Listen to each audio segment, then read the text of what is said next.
त्या बाया परवडल्या. साबण घ्यायला गेले ते पुरा डबा भरून घेऊन आले ते. आम्हाला साबण कितीला पडलाय तुम्हाला दाखव. उठा उठा, सकाळ झाली, रूम झाडायची वेळ आली. चला उठा आता. रोहित, सकाळ सकाळी झोपाचं खोबरं करून उदयनं संडेची सुरुवात केली. झोपत न उठून वर बघतोय तर पंख्यावर ईदभर गरुसा साठलेला.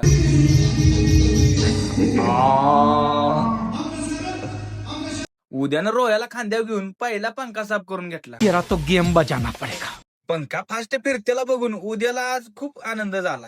संडेला आपली कपडे धुयाची जी ड्युटी असते ती पहिली करून घेतली. Washing powder Nirma, washing powder Nirma, दूध तीन पेटी निरमाचे. काम उरकल्यावर म्हटलं जरा बाहेरनं फिरून येऊया. कसं आहे सकाळ सकाळी चहा पिल्याशिवाय एनर्जी येत नाही म्हणून गेलो दचक्यावर चहा प्यायला. नावाप्रमाणे चहा पण दचक्यावाज आहे. कोपरखैरणे स्टेशन जवळ हा चहा भेटतो, एकदा नक्की ट्राय करा. आम्ही आलो डिमार्टला. उद्याला साबण यायचा अंगाचा.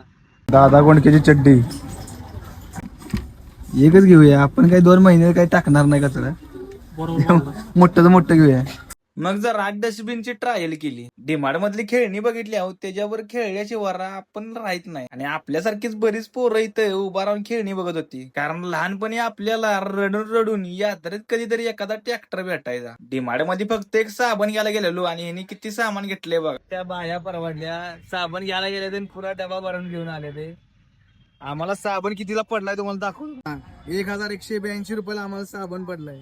ब्लॉग कसा वाटला नक्की कमेंट करा आणि टॅग करा तुमच्या रूममेटला.